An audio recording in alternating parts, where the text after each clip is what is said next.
आफू उठे परिवार उठ्छ, परिवार उठे समाज, समाज उठे समग्र देश उठ्छ। उठौँ समृद्धिका लागि। आदरणीय दर्शकबिन नमस्कार, म सुदर्शन आचार्य।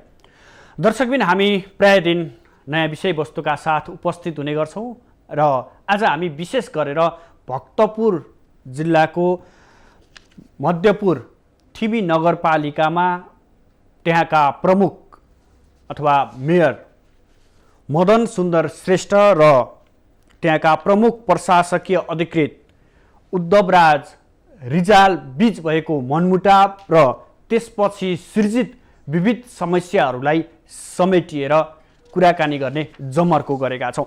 विशेष गरी मध्यपुर ठिमीका मेयर मदन सुन्दर श्रेष्ठले त्यहाँका प्रशासकीय अधिकृत उद्धव प्रसाद रिजाललाई हटाउनको लागि मन्त्रालयमा पत्राचार गर्नुभएको भन्ने कुराहरू बाहिर आइरहँदा वास्तवमा त्यहाँ समस्या कहाँनेर हो र प्रमुख प्रशासकीय अधिकृतका कहाँनेर कमजोरीहरू रहे र त्यहाँका मेयरले यो निर्णयसम्म गर्न बाध्य हुनुभयो भन्ने कुराहरू हामी उठाउँछौँ। र खासमा विवाद के हो, खास गरी विवाद के हो र विवाद हुँदै गर्दा त्यहाँ समाधानतर्फ नलागेर एउटा मन्त्रालयमा नै पत्र पठाउने अवस्था किन सृजित भयो, यसले कर्मचारीको मनोबलमा कतिको प्रभाव पार्ने देखिन्छ। यसरी एउटा स्थानीय तहबाट सुरु भएको विवाद मन्त्रालयसम्म पत्राचारको विषयले आगामी दिनमा स्थानीय तहमा रहेका कर्मचारीहरूलाई आफूले कार्य सम्पादन गर्नको लागि कतिको सहजता आउला अथवा के हुनु पर्थ्यो र के भइरहेको छ भन्ने विषयमा केन्द्रित भएर आज हामी कुराकानी गर्ने जमर्को गरिरहेका छौँ। जसको लागि हामीसँग भोलानाथ पोखरेल हुनुहुन्छ, जो कार्यवाहक अध्यक्ष हुनुहुन्छ, निजामती कर्मचारीको आधिकारिक ट्रेड युनियनका कार्यवाहक अध्यक्ष हुनुहुन्छ। त्यस्तै गरी हामीसँग नेपाल राष्ट्रिय कर्मचारी सङ्गठन स्थानीय तहका अध्यक्ष हुनुहुन्छ सुजिन्द्र महर्जन हुनुहुन्छ भने हामीले मध्यपुर ठिमी नगरपालिकाका प्रमुख मदन सुन्दर श्रेष्ठलाई बारम्बार फोन सम्पर्क गरिरहेका छौँ। यद्यपि उहाँलाई हामी जोड्ने प्रयास गरिरहेका छौँ, यद्यपि उहाँ हाम्रो सम्पर्कमा भने अझैसम्म आइपुग्नु भएको छैन। त्यस्तै गरी उपप्रमुख हुनुहुन्छ ठिमी नगरपालिका भक्तपुरकै अञ्जना देवी मधिकर्मी हुनुहुन्छ, उहाँ पनि हामीसँग जोडिने बाचा गरिसक्नु भएको छ भने त्यसै गरी प्रमुख प्रशासकीय अधिकृत हुनुहुन्छ ठिमी नगरपालिका भक्तपुरका उद्धव प्रसाद रिजाल हुनुहुन्छ। यहाँहरूसँग जोडिएर म प्रत्यक्ष रूपमा विवाद किन स्थानीय तहमा यसरी कर्मचारी र जनप्रतिनिधि बीच विवाद भइरहँदा यसले भोलि समग्र स्थानीय तहमा कस्तो सन्देश जाला, के साँच्चीकै जनप्रतिनिधि र कर्मचारीहरू बीच मनमुटाव देखिन थालेको हो, यसले भोलिको दिनमा कार्य सम्पादनमा के प्रभाव पार्न सक्छ र यो गरिनु कति उचित या अनुचित भन्ने विषयमा केन्द्रित भएर हामी छलफल गर्न गइरहेका छौँ। हामी यहाँहरू सबैलाई एकमुष्ट रूपमा स्वागत गर्दै म सबैभन्दा पहिला जो प्रमुख प्रशासकीय अधिकृत हुनुहुन्छ उद्धव प्रसाद रिजालज्यूलाई प्रश्न गर्न चाहे। उद्धव सर हामीलाई सुन्दै हुनुहुन्छ? म सुनिरहेको छु। हजुर, जुन किसिमले तपाईँलाई त्यहाँका मेयर मदन सुन्दर श्रेष्ठले आरोपहरू लगाइरहनु भएको छ, तपाईँलाई लगाएको आरोपको फेरिस्त हेर्ने हो भने यसमा हामी दिनभर नै छलफल गर्नुपर्ने देखिन्छ। यद्यपि हामी छोटो समयमा छौँ, तपाईँलाई खास तपाईँ आफै बताइदिनुहोस् के विवाद भएको थियो र उहाँले यत्रो धेरै आरोपहरू तपाईँमाथि लगाइरहनु भएको छ। धन्यवाद मित्र, हामी दशैंको मुखमा छौँ, दशैंको शुभकामना प्रथमत। दोस्रो चाहिँ हामी अहिले कोभिडसँग लडिरहेका छौँ। हजुर, अब खास गरी मध्यपुर ठिमी नगरपालिकाकै सन्दर्भ लिने हो भने हामी मुलुकभरिमै सबभन्दा धेरै कोभिड सङ्क्रमित भएको नगरपालिकामा पर्छौँ। करिब 1400 भन्दा बढी चाहिँ सङ्क्रमितहरू छन्। अहिले हामीले 20 जनाको त अहिले ज्यान नै गुमाइसक्नु भएको छ। अब हाम्रो क्षमताभन्दा बढी चाहिँ कोभिडले हामीलाई अप्ठ्यारोमा पार्दै लगेको अवस्थामा हामी गुज्रिरहेको अवस्था छ। अघिल्लो हप्ता कार्यपालिकाले नै निर्णय गरेर अब नगरपालिकाका दैनिक कामहरू नगर्ने, अब अत्यावश्यक कामहरू भनेका खास गरी स्वास्थ्यका, सरसफाइका र कोभिड सम्बन्धी कामहरू मात्रै गर्ने भनेर वडा कार्यालय र नगरपालिकालाई अरू सबै कर्मचारीलाई बिदा दिएको अवस्था पनि हो। यतिन्जेलसम्म हामी बिचमा कुनै विवाद छैन। यो बिचमा एउटा कार्यपालिकाको बैठक पनि भयो। त्यो बैठकमा हामीले हाम्रो नेपाल कोरिया मैत्री अस्पताल भन्ने छ, त्यो कोभिड अस्पताल हो, त्यसमा 1 करोड पैसा चाहिँ पठाउने भन्ने अब राजनीतिक मागलाई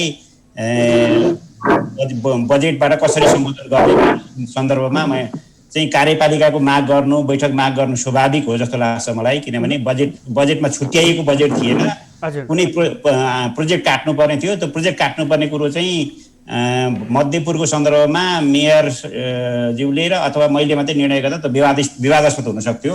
त्यसले कार्यपालिका बैठकबाटै हामीले केही आयोजनाहरूको बजेट कटौती गरेर कोभिड कोषमा जम्मा गऱ्यौँ र त्यो कोभिड कोषबाट रकम हस्तान्तरण गऱ्यौँ। त्यहाँसम्म हाम्रो खास विवाद छैन। अनि त्यसपछि अब विभिन्न समयमा उपभोक्ताहरूले काम गरेको, त्यो काम पनि अहिले गरेको होइन, पोहोरदेखि नै गरेको, परारदेखि नै गरेको ती उपभोक्ताहरूको कामको भुक्तानी अहिले दसैँ अगाडि गर्नुपर्छ भन्ने इस्यु अगाडि आयो। मैले प्रश्न के भने अहिलेको बजेट हामीले कार्यान्वयन गरेकै छैनौँ, कार्यान्वयन गर्न सुरु गरेकै छैनौँ, किन कोभिडले हामीले कार्यान्वयन गर्नै दिएको छैन। यो विगतमा काम नहुनु पर्थ्यो। यसरी अफिसलाई जानकारी नभइकन भनौँ न एउटा आर्थिक अधिकार प्राप्त व्यक्तिलाई जानकारी नभइकन यद्यपि काम भएका छन्, गरिएका छन् भने तिनको पनि समाधानको विधि खोजौँ। विगतमा भइसकेका कामको हकमा अहिले उपभोक्ता समिति गठन नगरौँ। कामै भइसकेको हो भने तिनलाई कुन विधिबाट मूल्याङ्कन गर्ने र कुन विधिबाट भुक्तानी गर्ने भन्ने एउटा विधि बनाऊ। नगरपालिकासँग त्यो विधि बनाउने अधिकार छ। त्यो विधि बनाएपछि तिनको मूल्याङ्कन र भुक्तानी गर्न सजिलो हुन्छ, यही सुझाव दिएँ। तर उहाँले चाहिँ होइन, त्यो जसरी पनि तैँले भुक्तानी गर्नुपर्छ, के भुक्तानी नगरे म चाहिँ अब एक्सन लिन्छु, कारबाही गर्छु भन्नुभयो। अब अलिअलि विवादहरू हुँदै गर्दा उहाँले अचानक कार्यपालिकाको बैठक बोलाउनु भयो, आफै बोलाउनु भयो। सर, यदि हामी भूमिकामा नजाउँ, म सरसर्ती भनिदिन्छु तपाईँलाई। अधिकृत रिजाल कर्मचारी भएर आन्तरिक राजनीतिक गतिविधिमा संलग्न भएको एउटा आरोप। अर्को आरोप, मासिक रु 18,000 भत्ता खाने गरेको नगरपालिकाबाट थप बेरुजु ठहर गर्दा पनि अर्को कुरा घरमै बसेर कर्मचारीहरूलाई विभिन्न फाइलहरू, त्यहाँका कार्य सम्पादनका कुराहरू हस्ताक्षर गर्न घरमै बोलाउने गरेको मेन कुराहरू उहाँले यो आरोप लगाइरहनु भएको छ तपाईँसँग। कार्य सम्पादनका कुरादेखि लिएर अन्य कुराहरू भन्दा विशेष कुरा चाहिँ तपाईँलाई यहाँमाथि लिएर आरोप छ नि? होइन, कुरा म यसलाई क्रमशः भन्छु। एउटा अब घरमै बसेर काम गर्ने भन्दा मेरो घर र अफिस 3 किलोमिटरको फरकमा छ। हामी कोरोनाको महामारीमा छौँ र हामी कर्मचारी साथीहरूकै बिचमा पनि धेरै इन्टरेक्सन हुँदाखेरि हामीलाई नै जोखिम भयो भनेर हाम्रा 3 जना, मेरो लेखापाल पनि कोरोना पोजिटिभ भयो, योजना साथीको इन्जिनियर पनि कोरोना पोजिटिभ भयो, प्रशासनको अधिकारी पनि पोजिटिभ भयो। यो सबै परिवेशमा जति बेला पनि कन्ट्याक्टेसनमा पर्ने हुँदाखेरि हामी अफिसमै सल्लाह गरेर, साथीहरूको बिचमै सल्लाह गरेर 3 किलोमिटर वरपर हुँदाखेरि मेरो अफिसियल गाडीले पनि ओहोरदोहोर गरिरहने। त्यसले गर्दाखेरि हामी एकैचोटि एकै ठाउँमा चाहिँ जम्मा भएर नबसौँ भन्ने यस्तो सल्लाहले हामीले काम गरेको हो। यसमा विवाद पनि छैन, कसैको काम अड्किएको पनि छैन। यो विषय उहाँले विवादमा मात्रै ल्याउनुभयो, त्यस कारणले कसैको काम अड्किएको छैन। अब दोस्रो उहाँले भनेको, तपाईँले उठाउनु भएको, उहाँले भनेको होइन, राजनीति गरौँ भन्नुहुन्छ। बाबा, राजनीति कसरी गऱ्यौँ त? जस्तो अहिले कोरोनासँग काम गर्दा मैले कसैसँग सम्पर्कै गर्नु नहुने, सम्बन्धै राख्नु नहुने अथवा बोल्नै नहुने भन्ने त होइन होला। हामी विभिन्न चरणमा भनौँ न, बिहान बेलुका राति पनि सँगै कुरा गरे। कोही मान्छेको डेथ भइरहेको हुन्छ, कोही मान्छे पोजिटिभ भइरहेको हुन्छ, कोही मान्छे आइसोलेसन लगिराख्नु परेको हुन्छ। अहिले हामीले अरू विकासका काम के गरेका छौँ र, होइन? त्यसैले त्यो सम्बन्धलाई नै उहाँले अब अन्यथा अर्थ लगाउनुहुन्छ भने अब त्यस्तो त अब रोबोटले गर्छ होला, मान्छेले त अलिअलि बुझ्छ, त्यो गर्छ।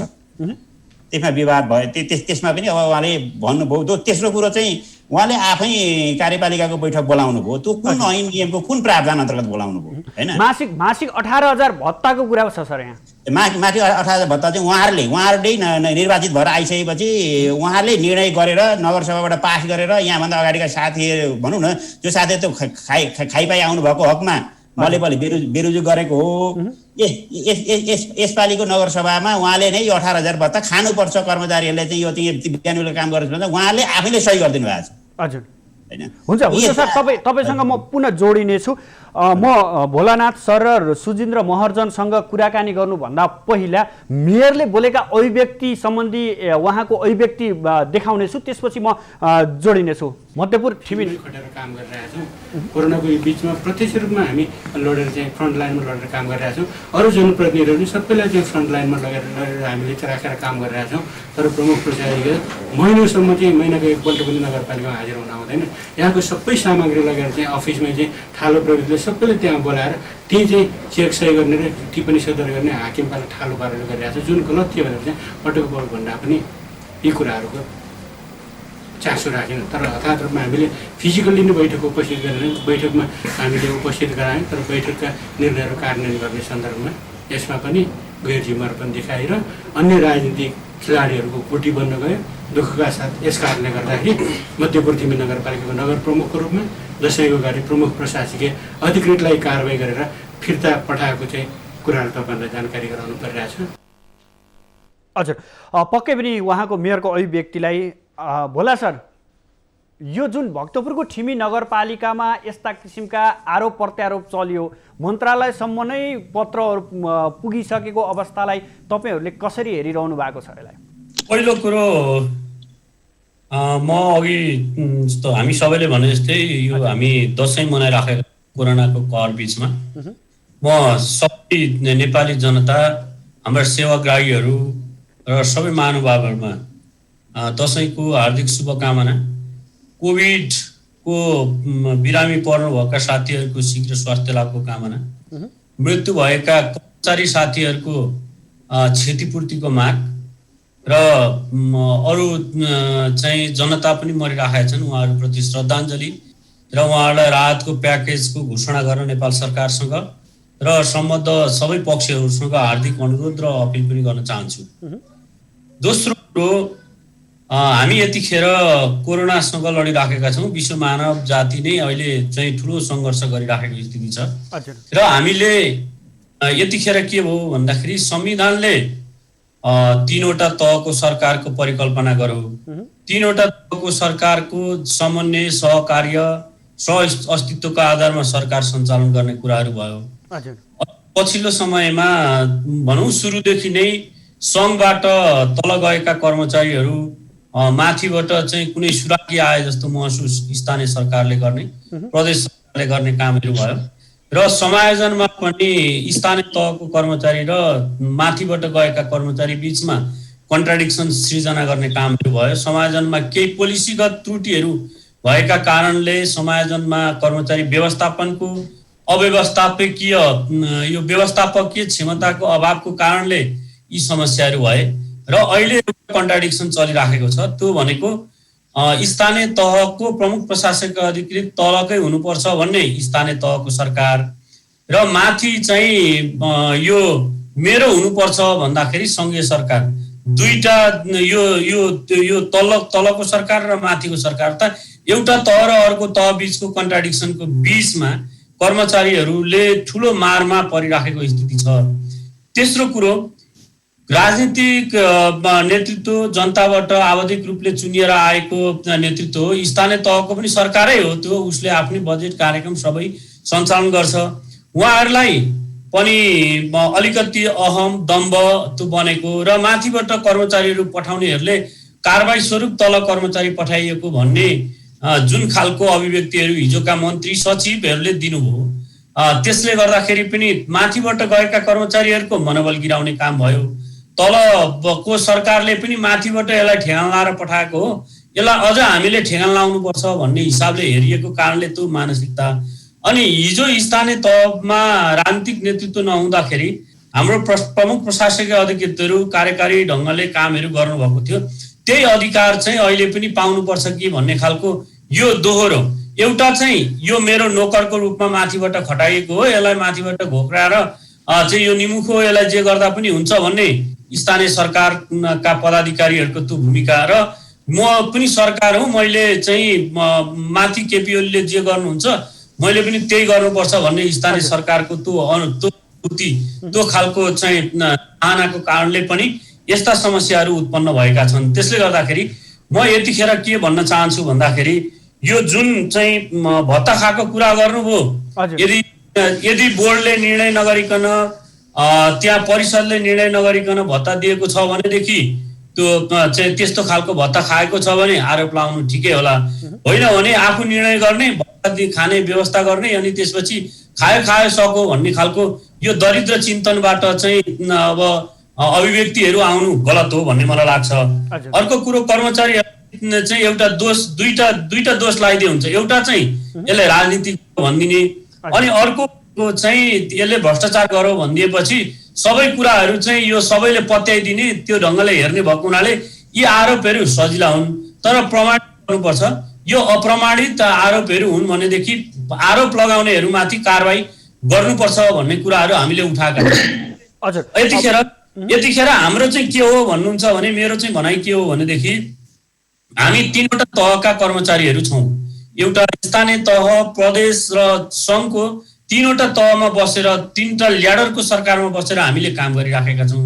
काम गर्ने भनेको त्यही जनता सेवा गर्नलाई हामीले काम गरेका हौँ। सङ्घको कर्मचारी भन्नुहोस् या प्रदेशको भन्नुहोस् या सङ्घको सरकार या प्रदेशको या स्थानीय तहको सबैले हामीले तिनै चाहिँ निमुखा जनतालाई, हामीले ट्याक्स उठाउने जनतालाई, हाम्रो सेवाग्राहीलाई सेवा दिनको लागि हामी लागेका छौँ।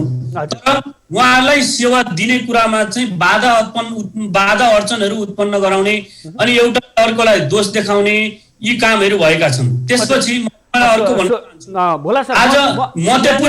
एकछिन सुदर्शनजी, मध्यपुर ठिमीमा मात्र होइन, अधिकांश स्थानीय तहमा पाइएका प्रमुख प्रशासकीय अधिकृतहरू टिक्न सक्नु भएको छैन र त्यो टिक्न नसकिएका कारणले उहाँहरूलाई काम गर्ने वातावरण नदिएका कारणले असफल भनेको त्यो निर्वाचित सरकार बनिराखिरहेछ। उहाँको जिम्मेवारी र दायित्व चाहिँ के हो भन्दाखेरि भएका कर्मचारीहरूको क्षमता छैन भने यो कुरामा क्षमता छैन भन्ने कुराहरू उठाउनुपर्छ। म क्षमताको हिसाबले, योग्यताको हिसाबले उद्धवजीको विषयमा प्रश्न गर्ने ठाउँ छ। म उहाँलाई राम्रोसँग चिन्छु, उहाँको क्वालिटीको विषयमा म प्रश्न तर उठाउन चाहन्छु।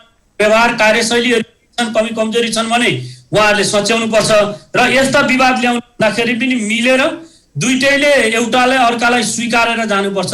जहाँ पेमेन्टको कुराहरू गर्नुभएको छ, 3 वर्षसम्म नदिएका कुराहरू यतिखेर जबरजस्ती पेमेन्ट दिने कामहरू भएको छ भन्ने कुरो यो अधिकांश स्थानीय तहमा त्यस्तो भएको छ। जबरजस्ती पेमेन्ट दिन लगाएपछि प्रशासकीय अधिकृतहरू भागिने अनि चाहिँ त्यहाँका नेताहरू चाहिँ चेक बोकेर प्रशासकीय अधिकृतहरू खोज्दै काठमाडौँ आउने जुन खालको प्रवृत्ति अहिले हामीले देखिराखेका छौँ, हामीले यसको अन्त्य हुनुपर्छ र सबै यो सहमति कार्यका आधारमा, आपसी सद्भाव र सहमतिका आधारमा विन विन सिचुएसनले आफ्नो चाहिँ यो अधिकारको डिमार्केसन गरेर प्रशासकीय को काम हो, राजनीतिक यो चाहिँ मेयर या चाहिँ अध्यक्षज्यूहरूको चाहिँ अधिकार के हो, यी कुराहरूलाई आफ्नो आफ्नो कार्यक्षेत्रलाई राम्रोसँग बुझेर पहिचान गरेर त्यस अनुसार अगाडि बढ्नुपर्छ र प्रशासकीय अधिकृतले जे मुन लाग्यो त्यहीमा त सही गर्न सक्दैन। किन भन्दाखेरि यहाँ नजिकै हाम्रो चाहिँ रातो घर सार्वजनिक खरिदका कुरा। भोला सर म तपाईसँग जोडिन्छु। हामीसँग सुजिन्द्र महर्जन पनि जोडिनु भएको छ। म सुजिन्द्र महर्जनजीलाई फोन उहाँसँग म कुराकानी गर्न चाहे। योभन्दा पहिला हामीले हाम्रो त्यहाँका मेयर मदन सुन्दर श्रेष्ठलाई बारम्बार फोन गरिरहेका छौँ, हामीले म्यासेज पनि गरिरहेका छौँ, तर यद्यपि उहाँले फोन रिसिभ गरिरहनु भएको छैन, फोन काटिरहेको अवस्था छ। उहाँको वास्तविक समस्या के हो, किन यसो गर्नुभयो भनेर हामीले जवाफ मात्र उहाँसँग माग्न खोजेका हौँ। उहाँ चाहिँ हामीबाट अलि टाढिनु भएको छ अथवा उहाँले बिहानसम्म फोन रिसिभ गरिरहनु भएको छ। यद्यपि कार्यक्रम 1 बजे हुन्छ भनिसकेपछि उहाँले फोन रिसिभ गर्न छोड्नु भएको अवस्था छ। म सुजिन्द्र महर्जन सरसँग जोडिन चाहे। सर, स्थानीय तहमा किन यस्ता किसिमका विकृतिहरू आइरहेका छन्? योभन्दा पहिला पनि प्रदेश 2 मा अधिकांश स्थानीय तहमा पनि यस्ता कुराहरू आइरहेका थिए। अहिले उपत्यकाभित्रै एउटा समस्या देखियो।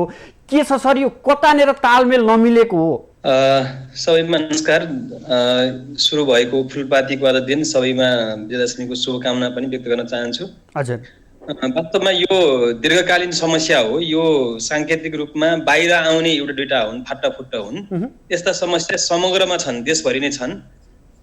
यसको मूल कारण के हो भन्दाखेरि हाम्रो नीतिगत कुरामै खोट छ। हेर्नुहोस्, हजुर, अहिले देश तीन तहको सरकारी संरचनामा सरकारको तह बन्या छ, 3 तहको संरचना बन्या छ। कर्मचारी प्रशासनको पनि त्यही खालको चाहिँ व्यवस्थापन गर्ने भनेर संविधानले नै व्यवस्था गर्यो। तर त्यो संविधानले गरेको परिकल्पना अनुसार सरकार अगाडि बढ्न सकेका छैन। अहिले पनि काम चलाउ कर्मचारी व्यवस्थापन छ। 2056 सालमा स्थानीय सरकार सञ्चालन ऐन 2055 आयो र त्यो 55ले के भन्यो भने स्थानीय तहमा, त्यो बेला स्थानीय निकाय भन्थ्यौँ हामी, स्थानीय निकायमा वास्तवमा स्थानीय निकायका स्थानीय सेवाकै कर्मचारीहरू राख्ने भनेर त्यही बेलामा परिकल्पना गरेको कुरा अहिलेसम्म त स्थानीय सेवा भनेर अहिले समायोजन भएर पनि गएको छ। स्थानीय सेवा भएर समायोजन भएर गएका कर्मचारी पनि अहिले पनि निजामतीकै दर्जामा, निजामतीकै सेवा सुविधा, निजामतीकै वर्गमा उहाँहरू परिराख्नु भएको छ र यो एउटै तह अथवा एउटै सेवा स्थानीयमा राख्ने बनाउने भन्ने कन्सेप्टबाट अहिले पनि सरकार जान सकेका छैन। त्यसमा धेरै होमवर्कहरू धेरै कामहरू गर्न बाँकी छ। वास्तवमा अहिले स्थानीय तहमा देखेको समस्या भनेको कर्मचारी व्यवस्थापनको विषयमा स्थानीय तह होस् अथवा प्रदेशमा होस्, स्थानीय तह अथवा प्रदेशमा कर्मचारी व्यवस्थापनको सम्बन्धमा संविधानले परिकल्पना गरेको जुन भाव छ, व्यवस्था छ, त्यसमा कार्यान्वयनमा सरकार चुकेको छ। त्यसमा अझै पनि चाहिँ ढिला धाला गर्ने र समग्रमा भन्दाखेरि केन्द्रीय सरकारको, केन्द्रीय प्रशासनको, केन्द्रीय निजामती सेवाको नै सबै देशमा, देशभरिका सबै तहमा तपाईँको एक छत्र राज चलाउने भन्ने मनसायबाट अहिले जुन खालको गतिविधिहरू भइरहेका छन्, त्यसैको परिणाम चाहिँ यो खालको अव्यवस्था आएको हो। यो चाहिँ साङ्केतिक रूपमा अहिले उद्धव सर रहनु भएको ठिमीमा आयो, यो धेरै ठाउँमा आएको छ। कहीँ बाहिर आयो, कहीँ मिडियाले चाहिँ त्यसलाई कभरेज गर्यो, कहीँ गरेन, कहीँ सानो आयो, कहीँ ठुलो आयो, त्यो मात्रै हो। होइन भने यो सबै देशभरि छ र यस्ता खालका कुराहरू हटाउने हो भने यो संविधानले परिकल्पना गरेको कर्मचारी व्यवस्थापन सम्बन्धमा परिकल्पना गरेको व्यवस्था अनुसार सबै व्यवस्था तुरन्त गर्नुपर्छ भन्ने मेरो भनाइ हो। यसमा चाहिँ अब हाम्रो ठिमीसँगै जोडिएर ठिमीको केसमा भन्दाखेरि हाम्रो उद्धव सर मैले पनि राम्रोसँग चिन्दछु। म कार्यरत रहेको नगरपालिकामा पनि कार्य सम्पादन गरेर जानु भएको हो। उहाँको क्षमतामा प्रश्न गर्ने, उहाँको चाहिँ कार्यदक्षतामा चाहिँ हामीले प्रश्न उठाउने ठाउँ छैन। उहाँ एकजना नमुना, एकदम एउटा चाहिँ नमुना चाहिँ क्षमता प्रदर्शन गरिसक्नु भएको चाहिँ एकजना प्रशासक हुनुहुन्छ। त्यसकारण उहाँले चाहिँ उहाँको नियत, उहाँको दक्षतामा हामीले प्रश्न गर्ने स्थिति छैन। वास्तवमा त्यहाँ अहिले जुन अब बाहिर न्युजमा आयो र अहिले हाम्रो उद्धव सरले पनि भन्नुभयो जस्तै त्यहाँ चाहिँ पुराना केसहरू जुन कानुनभन्दा बाहिर, प्रक्रिया विधिभन्दा बाहिर गएर कार्य सम्पादन भइसकेका अथवा उपभोक्ता समितिले काम गरिसकेका, स्थानीय तहमा काम भइसकेका कामहरूको चाहिँ योजनाहरूको चाहिँ पेमेन्टको जुन समस्याको विषयमा स्थानीय स्तरमा नेतृत्व र राजनीतिक नेतृत्व र प्रशासकीय नेतृत्वको बिचमा विवाद जुन उत्पन्न भएको छ, त्यो चाहिँ विधिसम्मत ढङ्गले स्थानीय सरकारकै विभिन्न तहहरूको बैठक छलफलबाट उहाँहरू हल गर्न सक्नु पर्थ्यो। सुजिन्द्र सर यहीँनिर मैले त्यहाँ थिमी नगरपालिकाका केही जनप्रतिनिधि र केही सर्वसाधारण त्यहाँका बौद्धिक व्यक्तित्वसँग मैले सम्पर्क पनि गरेको थिएँ केही बेर अगाडि। उहाँहरूले के भन्नुभएको छ भने त्यो त्यहाँनिर कर्मचारी भन्दा पनि त्यहाँनिर पार्टीगत कुरा, जो मेयर एक पार्टीबाट, उपमेयर लगायत अधिकांश अन्य पार्टीबाट जनप्रतिनिधिको रूपमा त्यहाँ निर्वाचित भएको, यही कुराले विवाद धेरै पहिलादेखि नै रहँदै आएको र यो विवादको भुमरीमा प्रशासकीय अधिकृत मुछिनु भएको हो भन्ने कुरा पनि आइरहेछ। यो कुरा चाहिँ मैले बुझेसम्म यो विषय नयाँ विषय होइन। 1-1.5 वर्ष अगाडिदेखिको विषय हो, थाँती रहेको विषय हो। योभन्दा अघिल्ला 2-3 जना कार्यकारीले पनि यो विषय हल गर्न नसकेरै उहाँहरू एकदमै छोटो समयमा फिर्ता हुनु परेको स्थिति हो। र अहिले उद्धव सर पनि त्यही घानमा पर्नु भएको छ होइन। त्यसकारण तर पनि उहाँले एउटा आँट गरेर स्थानीय स्तरमा यदि साँच्चीकै त्यो योजना सम्पन्न भइसकेका हो, काम भइसकेका हो भने पनि त्यसलाई एउटा विधि पद्धति एउटा बसालेर बनाएर त्यसलाई हल गरौँ भन्ने उहाँले जुन प्रयास गर्नु भएको छ, त्यो ठुलो कुरा हो भन्ने लाग्छ। यसलाई यो कुरामा नै मेरो विचारमा त्यहाँका जनप्रतिनिधिहरूले पनि यो कुरामा सहमति जनाएर जानुभयो भने मेरो विचारमा एउटा निकास चाहिँ निस्कन्छ। हजुर उद्धव सर, हजुर तपाईलाई यसरी मन्त्रालयमा परिपत्र नै गएको छ, अब तपाईँ के गर्नुहुन्छ? कार्यालय जानुहुन्छ अथवा घरमै बसेर काम गर्ने अथवा घरमै बस्ने, जब नगरपालिकाले बोलाउँछ प्रमुखले बोलाउनुहुन्छ र जाने कि अथवा घरमै बस्ने, के गर्नुहुन्छ? अब के हुन्छ तपाईँको प्रक्रिया? होइन, अब यो अहिले त दसैँको उसमा भयौँ, आज हामी बात पनि भयौँ। हिजो अन्तिम दिन यो घटना घट्यो होइन। घटना पनि कसरी घट्यो भने उहाँले नगर कार्यपालिकाको बैठक आफै बोलाउनु भयो, जबकि स्थानीय सरकार सञ्चालन ऐनमा नगर कार्यपालिकाको बैठक बोलाउने र त्यो बैठकले गरेका निर्णयहरू प्रमाणीकरण गर्ने अधिकार प्रमुख प्रशासक अधिकारीलाई दिएको छ। हजुर। तर उहाँले आफैले नै चिठी काटेर बैठक बोलाउनु भयो र चिठीमा एजेन्डा 2टा बनाउनु भयो। एउटा उपभोक्ता समितिलाई पेस्की दिने, दोस्रो प्रमुख प्रशासक अधिकृतलाई कारवाही गर्ने। हजुर।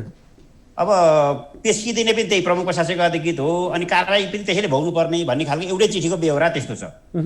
उहाँले त्यो चिठीबाट कार्यपालिका बैठक बोलाउनु भयो, तर कार्यपालिकामा कोही पनि सदस्यहरू उपस्थित हुनु भएन। हजुर। उपस्थित नभएपछि त निर्णय नहुनु पर्ने हो, किनभने हाम्रो कानुनले प्रमुख प्रशासक के अरे कार्यपालिकाको मिटिङबाट मात्रै निर्णय गर्ने अधिकार दिएको छ। हजुर। नगर प्रमुख आफैले चाहिँ कुनै निर्णय गर्ने अधिकार दिएको छैन। तर उहाँले फेरि कार्यपालिका बैठक बसेन पनि भन्नुभएको छ, अब निर्णय पनि गर्नुभएको छ। निर्णय पनि अब एउटा विज्ञप्ति खालको निर्णय गर्नुभयो, पत्रकारलाई सुनाउनु भयो र अनि एकैचोटि मन्त्रालय फिर्ता पठाइएको भन्नुभएको छ। अब यसरी नै फिर्ता पठाउने हो भने सायद 753वटैबाट प्रमुख प्रशासक अधिकारी फिर्ता हुनुपर्छ होला र वडाका सचिवहरू भनौँ न, अहिले हाम्रा वडा सचिवहरूको पनि दशा यस्तै छ। उहाँहरूलाई पनि वडाले कसैले स्वीकारेको छैन भनेपछि सायद सबैले फिर्ता हुनुपर्छ होला। अनि यो विधि प्रक्रिया के हो त? अब संविधान कानुनमा परिकल्पना गरेको चाहिँ प्रमुख प्रशासक अधिकारीले चिठी लेख्नुपर्ने, प्रमुख प्रशासक अधिकारीले प्रमाणित गर्नुपर्ने भन्ने विधि अन्तर्गत भयो, एउटा स्थापित विधि भयो त्यो होइन। अब आफै गर्ने हो भने त जसले आफै गरे भइगयो नि। त्यसले गर्दा म अहिले त्यस्तो कन्फ्युजनमा छैन। विधा सकियोस् अनि सम्भवतः मन्त्रालयसँग हामी छलफल गर्छौँ। यो ठुलो पेचिलो विषय हो। यसलाई स्थापित गर्ने हो भने सबै नगरपालिकाहरूले यही गर्छन्। उहाँ त अझै नगरपालिका फोरमको चाहिँ सचिव पनि हुनुहुन्छ, उपत्यका के अरे मेयर फोरमको। उहाँकै अनुसरण गर्ने हो भने त उपत्यकामा त सबैले भोलि फिर्ता गर्ने स्थिति आउँछ। त्यसैले हामीले विधि पद्धति के हो त? हामीले सहअस्तित्वको सिद्धान्त भन्यौँ। यो सहअस्तित्व हो त यो संविधानले परिकल्पना गरेको। त्यसैले यस्ता विषयमा सायद अब मन्त्रालयमा एउटा नीतिगत बहस नै चल्छ होला। अनि दशैं तिहारका बीचमा हजुर। उद्धव सर तपाईँसँग लामो अनुभव छ, निजामती कर्मचारी भएर कार्य सम्पादन गरेको लामो अनुभव छ, विभिन्न स्थानहरूमा देश पुग्नु भएको पनि छ, कार्य सम्पादन पनि गर्नुभएको छ। अन्य स्थानमा पुग्दै गर्दा तपाईँ अन्तिममा अहिले कार्यभारको रूपमा चाहिँ अहिले भक्तपुर थिमी नगरपालिकामा हुनुहुन्छ। यसरी कर्मचारीहरूमाथि नै एउटा किसिमको दबाब सिर्जना गर्ने, एउटा राजनीतिकको टीका लगाइदिने कर्मचारीलाई, यद्यपि कर्मचारीहरू पनि राजनीतिभित्र आस्थावान छन्, त्यो आफ्नो ठाउँमा छँदैछ। यद्यपि त्यहाँका जनप्रतिनिधिले नै प्रत्यक्ष रूपमा राजनीतिप्रति आबद्ध भएको भनेर एक किसिमको आरोप लगाउने गर्दाखेरि कर्मचारीको मनोबल त गिर्दैन र भने होइन? मनोबल त गिराउनु हुँदैन, किनभने हाम्रो परिस्थिति नै यस्तै छ। अब त्यहाँ मध्यपुरकै अवस्था चाहिँ चित्रण गर्ने हो भने 43 सदस्यीय नगरसभामा 37 सदस्यीय चाहिँ अब नेपाली कङ्ग्रेसपट्टिको, 5 सदस्यीय अरूतिरको छ। अनि कार्यपालिकामा 19 सदस्य रहनेमा 15 सदस्यीय चाहिँ नेपाली काङ्ग्रेसको, अरू 4 सदस्यीय चाहिँ अहिलेको नगर प्रमुखको पक्षमा छ। हजुर। यस्तो अवस्थामा बैठक चाहिँ अब बहुमतले चाहिँ बैठक बस्नुपर्ने अवस्था हुँदा उहाँहरूको दुईटा पार्टीका बिचमा जहिले पनि अन्तर्क्रिया अथवा अलिअलि कहिलेकाहीँ अन्तर्द्वन्द भइ नै रहन्छ। त्यही अन्तर्द्वन्दमा यहाँभन्दा अगाडिको प्रमुख प्रशासक अधिकारीहरूलाई पनि पारियो भनौँ न। हजुर। जति बेला उहाँका स्वार्थहरू जति बेला पुरा हुँदैनन्, त्यसपछि राजनीति गरौँ भन्न उहाँलाई कसैलाई पनि बाँकी राख्नु पर्यो। किन यहाँभन्दा अगाडिका प्रमुख प्रशासक अधिकारी महेश बरालज्यू हुनुहुन्थ्यो, त्यहाँभन्दा पछाडि हाम्रो अर्को मरासिनी सर हुनुहुन्थ्यो। सबैलाई उहाँले त्यस्तै आरोपै लाउनु भएको छ। प्रत्येक पटक हामी त्यहाँ कोही पनि विदायी भएर हिँडेका छैनौँ। त्यहाँ प्रमुख प्रशासक मैले जाने दिने पनि भनेको थिएँ, म तपाईँबाट विदायी भएर जाने अपेक्षासहित आएको चाहिँ छैन है, तपाईँले कसैलाई पनि विदायी गर्नुहुन्न चाहिँ भनेको थिएँ मैले, होइन? तर यसरी एक्कासी यो उहाँले भन्छ हाम्रो महिनौँ लामो विवाद होइन, यो विवाद भनेको 3-4 दिनको मात्रै हो। फेरि यो 3-4 दिनकै बिचमा हामी एउटा कार्यपालिका बैठकबाट पनि गुज्रिएका छौँ। हजुर। हुन्छ सर, म फेरि भोलानाथ सरसँग जोडिन चाहे। सर, अब यसरी कर्मचारीहरूमाथि नै जनप्रतिनिधिहरूले धावा बोल्दै गर्दा, विभिन्न आरोप लगाइरहँदा अब तपाईँहरूको भूमिका के हुन्छ, सङ्गठनहरूको भूमिका के हुन्छ र अब थिमीको हकमा तपाईँहरूले के सोच्नु भएको छ र अगाडि प्रक्रिया कसरी अगाडि बढाउनुहुन्छ? मैले सुजिन्द्रजीको कुरा पनि सुने। हजुर। अब मेयर साहबको कुरा सुन्नुपर्ने, अलिकति उहाँले हाम्रो फोन सम्पर्क काटिरहनु भएको छ, उहाँले फोन रिसिभ गर्नु भएको छैन। यो उहाँको स्वाभाविक होला जस्तो लाग्छ। उहाँ मेयर त्यो त्यहाँको चाहिँ प्रमुख प्रशासक हो। उहाँको चाहिँ त्यहाँ अहिले हाम्रो माथि सङ्घको प्रधानमन्त्री जस्तै मध्यपुर ठिमीको त प्रधानमन्त्री उहाँ नै हो। हजुर। खेरि यो डिबेटमा सार्वजनिक ढङ्गले नआउन खोज्नु भएको होला, यसलाई अन्यथा नलिउँ। हजुर। यो स्वाभाविक हो भन्ने मलाई लाग्छ। पहिलो कुरो, तपाईँले यो राजनीति भन्दै हुनुहुन्छ। हजुर। कर्मचारीहरू राजनीतिक आन्दोलनमा पनि सहभागी हुँदै यो ठाउँमा आइपुगेका छौँ।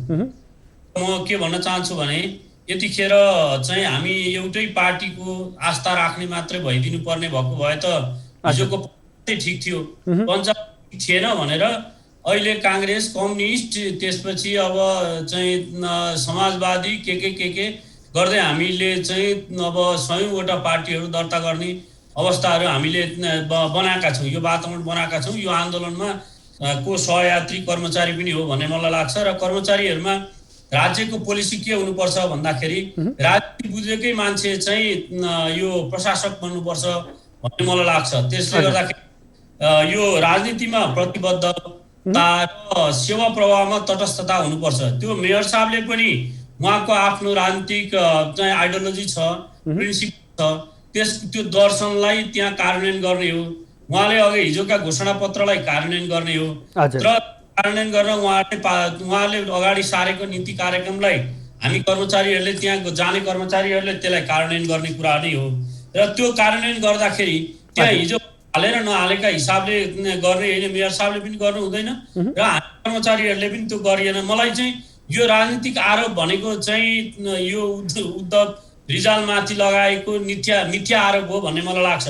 हजुर भोला सर अब तपाईँ कसरी अन्तमा हामी कार्यक्रमको अन्तमा आइसकेका छौँ। तपाईँलाई म भन्दैछु हजुर अहिले अधिकांश ठाउँमा हिजो के थियो भन्दाखेरि समायोजनमा गएका कर्मचारीहरूलाई फिर्ता पठाउने, हाजिर नगर्ने, तहमा काम गरिराखेका कर्मचारी र यहाँका कर्मचारीहरूलाई दिने सेवा सुविधाहरूमा पनि विभेद गर्ने, अन्याय गर्ने, अत्याचार गर्ने कामहरू स्थानीय सरकारले गरेको थियो। त्यसलाई हामी केही कुराहरूलाई चाहिँ समझदारी बनाउँदै कर्मचारीहरू तल जाने साथीहरूलाई चाहिँ मनोबल उठाउँदै हामीले तल जाउँ भन्ने कुराहरूमा जोड दिँदै आएका छौँ। त्यसले गर्दाखेरि यो विभेदहरूको अन्त्य हुनैपर्छ। हेर्नुहोस्, र प्रशासकीय अधिकृतहरू माथिबाट खटाइएका मेरा जासुस हुन् या मलाई असहयोग गर्न पठाएका हुन् भन्ने कुराहरू तलका कर्मचारीहरूले तल हिजो काम गरिराखेको स्थानीय तहको कर्मचारीहरूले पनि गर्नु भएन, स्थानीय सरकारले पनि गर्नु भएन।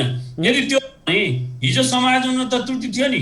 हिजो देशभरि सेवा गर्ने यी सबै देशभरिका चाहिँ प्रमुख प्रशासकीय अधिकृत हुने, देशभरिको चाहिँ लेखा अधिकृत हुने गरी कर्मचारीहरूले जागिर खाएका थिए। उहाँहरूको रोजाइ चाहिँ अहिले जहाँ जहाँ समायोजन भएको थियो त्यो हिसाबले रोजाइमा पनि उहाँहरू पर्नु भएको छैन। स्थानीयको साथीहरू त त्यही स्थानीय तहमा काम गर्छु भनेर त्यहाँ आउनुभएको छ, तर पनि उहाँहरूको पनि वृत्ति विकासका कुराहरूलाई सुनिश्चित गरिएको छैन। स्थानीय प्रशासन ऐन बनेको छैन, निजामती सङ्घीय निजामती सेवा ऐन बनेको छैन। कर्मचारीहरूको मनोबल त्यसै चाहिँ घटाइराखेको छ। भोला सर हामी अन्तमा यो प्रक्रियाको माध्यमबाट हामी स्थानीय सरकार सञ्चालन राख्ने भने उहाँहरूको के हो भन्दाखेरि अब आउने इलेक्सन पनि अब आउन लागेको स्थिति छ। त्यो बेला अलोकप्रिय त उहाँहरू हुनुहुन्छ, असक्षम पनि उहाँहरू हुने हो। कर्मचारी असक्षम हुने होइन नि, त्यो स्थानीय सरकार असक्षम हुने हो। यतिखेर स्थानीय सरकार, प्रदेश सरकार या सङ्घीय सरकार असफल हुने भनेको सिङ्गो राष्ट्र असफल हुने हो। त्यसले गर्दा यी सानातिना कुराहरूमा चाहिँ झम्टाझम्टी गरेर कर्मचारीलाई लखेटेर हाजिर गर्न नदिएर, काम गर्न नदिएर आफ्नो कार्यालयको वातावरण बिगार्ने काममा हाम्रो चाहिँ जनप्रतिनिधिले त्यो काम गर्नु हुँदैन। हुन्छ भोला सर हामी कार्यक्रमको अन्तमा छौँ। यहाँहरू तिनैजनाले आफ्नो महत्त्वपूर्ण समय हामीलाई प्रदान गर्नुभयो। यहाँहरूलाई नजिकै गरेको विजयादशमी लगायतको अन्य चाडपर्वहरूको शुभकामना व्यक्त गर्दै बिदा हुन्छौँ। नमस्ते दर्शकबिन, आज हामी खास गरेर भक्तपुरको मध्यपुर ठिमी नगरपालिकामा देखिएको विवाद जहाँनिर त्यहाँका नगर प्रमुख हुनुहुन्छ मदन सुन्दर श्रेष्ठ, उहाँले त्यहाँका प्रशासकीय अधिकृत उद्धव प्रसाद रिजाललाई त्यहाँबाट फिर्ता गर्न जुन मन्त्रालयलाई पत्र पठाउनु भयो, यही विषयमा खास त्यहाँ नगरका विवाद के हुन्, किन त्यहाँका प्रशासकीय अधिकृतलाई पत्र लेख्नुपर्ने कारण के रह्यो र विशेष गरी स्थानीय तहमा किन जनप्रतिनिधि र कर्मचारीहरूले तालमेल मिल्न सकिरहेको छ भन्ने विषयमा आधारित रहेर निजामती कर्मचारीहरूको आधिकारिक ट्रेड युनियनका कार्यवाहक अध्यक्ष भोलानाथ रिजाल, त्यस्तै गरी नेपाल राष्ट्रिय कर्मचारी सङ्गठन स्थानीय तहका अध्यक्ष सुजिन्द्र महर्जन र जो प्रशासकीय अधिकृत हुन्छ थिमी नगरपालिकाका प्रमुख हुनुहुन्छ, उहाँ प्रशासकीय अधिकृत हुनुहुन्छ उद्धव प्रसाद रिजालसँग जोडिएर प्रत्यक्ष कुराकानी गऱ्यौँ भने, यद्यपि हामीसँग मदन सुन्दर श्रेष्ठ त्यहाँका मेयर र उपमेयर अञ्जना देवीलाई जोड्ने प्रयास गरिरहेका थियौँ। यद्यपि उहाँ सम्पर्कमा आएर पनि बोल्न चाहनु भएन र आज हामी यही विषयलाई अन्त्य गर्दै भोलि पुनः नयाँ विषयवस्तुका साथ उपस्थित हुनेछौँ। तबसम्मलाई बिदा दिनुहोस्। नमस्ते।